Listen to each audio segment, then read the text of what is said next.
You've come across Dracula Scroll, a real-time reading of Bram Stoker's Dracula meant to interrupt your daily doom scroll with a little bit of gothic literature. Read aloud to you as if by an older cousin, there's going to be limited editing and mistakes included. Please see my pinned video for content warnings and disclaimers. 11th of August, Mina Murray's journal. 3 a.m. Dire again. No sleep now, so I may as well write. I'm too agitated to sleep. We've had such an adventure, such an agonizing experience. I fell asleep as soon as I had closed my diary.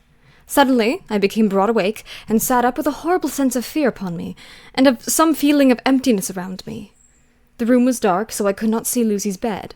I stole across and felt for her. The bed was empty. I lit a match and found that she was not in the room. The door was shut but not locked, as I had left it. I feared to wake her mother, who has been more than usually ill lately, so threw on some clothes and got ready to look for her. As I was leaving the room, it struck me that the clothes she wore might give me some clue to her dreaming intention. Dressing gown would mean house, dress outside. Dressing gown and dress were both in their places. Thank God, I said to myself. She cannot be far, as she is only in her nightdress. I ran downstairs and looked in the sitting room. Not there. Then I looked in all other open rooms of the house, with an ever-growing fear chilling my heart. Finally, I came to the hall door and found it open. It was not wide open, but the catch of the lock had not caught. The people of the house are careful to lock the door every night, so I feared that Lucy must have gone out as she was. There was no time to think of what might happen. A vague, overmastering fear obscured all details. I took a big, heavy shawl and ran out. The clock was striking 1, as I was in the crescent, and there was not a soul in sight. I ran along the north terrace, but could see no sign of a white figure which I expected. At the edge of the west cliff above the pier, I looked across the harbour to the east cliff, in hope or fear, I don't know which, of seeing Lucy in our favourite seat. There was a bright full moon, with heavy black driving clouds, which threw the whole scene into a fleeting diorama of light and shade as they sailed across. For a moment or two I could see nothing, as the shadow of a cloud obscured St. Mary's Church and all around it. Then, as the cloud passed, I could see the ruins of the abbey coming into view. And as the edge of the narrow band of light, as sharp as a sword cut, moved along, the church and the churchyard became gradually visible. Whatever my expectation was, it was not disappointed. For there, on our favourite seat, the silver light of the moon struck a half-reclining figure, snowy white. The coming of the cloud was too quick for me to see much, for shadow shut down on light almost immediately, but it seemed to me as though some dark stood between the seat where the white figure shone, and bent over it. What it was, whether man or beast, I could not tell. I did not wait to catch another glance, but flew down the steep steps to the pier and along the fish market out to the bridge, which was the only way to reach the east cliff. The town seemed as dead, for not a soul did I see. I rejoiced that it was so, for I wanted no witness of poor Lucy's condition. The time and distance seemed endless, and my knees trembled and my breath came laboured as I toiled up the endless steps to the abbey. I must have gone fast, and yet it seemed to me as if my feet were weighted with lead, and as though every joint in my body were rusty. That is how my flare-ups feel. I have a chronic illness that I haven't figured out yet. When I got almost to the top, I could see the seat and the white figure, for I was now close enough to distinguish it even through the spells of shadow. There was undoubtedly some long and black bending over the half-reclining white figure. I called in fright, "Lucy! Lucy!" and something raised its head, and from where I was I could see a white face and red gleaming eyes. Lucy did not answer, and I ran on to the entrance of the churchyard.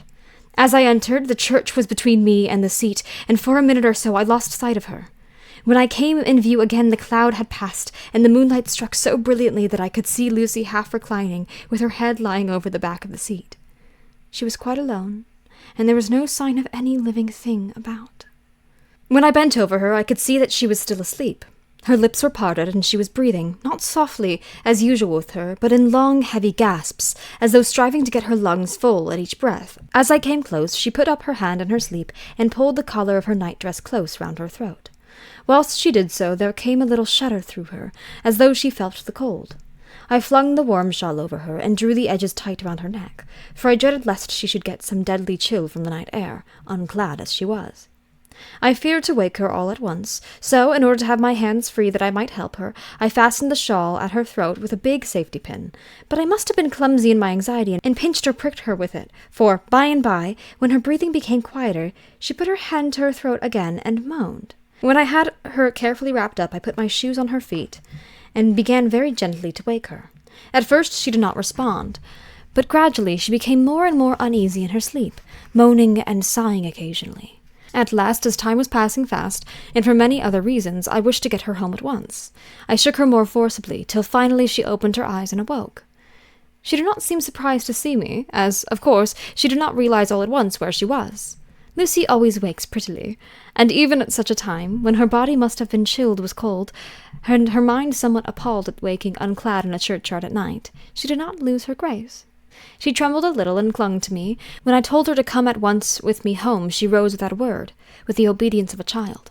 As we passed along, the gravel hurt my feet, and Lucy noticed me wince. She stopped and wanted to insist upon my taking my shoes, but I would not. However, when we got to the pathway outside the churchyard, where there was a puddle of water remaining from the storm, I daubed my feet with mud, using each foot in turn on the other, so that as we went home, no one, in case we should meet anyone, should notice my bare feet. Smart girl! Fuck it up! Fortune favored us, and we got home without meeting a soul. Once we saw a man who seemed not quite sober passing along a street in front of us, but we hid in a door till he had disappeared upon an opening such as there are here, steep little closes or wynds as they call them in Scotland. My heart beat so loudly all the time that sometimes I thought I should faint. I was filled with anxiety about Lucy, not only for her health, lest she should suffer from the exposure, but for her reputation in case the story should get wind. When we got in and had washed our feet, and had said a prayer of thankfulness together, I tucked her into bed. Before falling asleep, she asked, even implored me, not to say a word to anyone, even her mother, about her sleepwalking adventure. I hesitated at first to promise, but on thinking of the state of her mother's health, and how the knowledge of such a thing would fret her, and thinking, too, of how such a story might become distorted, nay, infallibly would, in case it should leak out, I thought it wiser to do so. I hope I did right. I have locked the door, and the key is tied to my wrist, so perhaps I shall not be again disturbed. Lucy is sleeping soundly. The reflexive dawn is high and far over the sea. Same day, noon. All goes well. Lucy slept till I woke her, and seemed not to have changed her side. The adventure of the night does not seem to have harmed her. On the contrary, it has benefited her, for she looks better this morning than she has done for weeks. I was sorry to notice that my clumsiness with the safety pin hurt her. Indeed, it might have been serious, for the skin of her throat was pierced. I must have pinched up the piece of loose skin and had transfixed it, for there are 2 little red points, like pinpricks, and on the band of her nightdress was a drop of blood. When I apologized and was concerned about it, she laughed and petted me, and said she did not even feel it. Fortunately, it cannot leave a scar, as it is so tiny. Same day, night. We passed a happy day. The air was clear and the sun bright, and there was a cool breeze. We took our lunch to the Mulgrave Woods, Mrs. Westenra driving by the road, and Lucy and I walking by the cliff path and joining her at the gate. I felt a little sad myself, for I could not but feel how absolutely happy it would have been had Jonathan been with me. But there! I must only be patient. In the evening we strolled in the casino terrace, and I heard some good music by Spohr and Mackenzie, and went to bed early.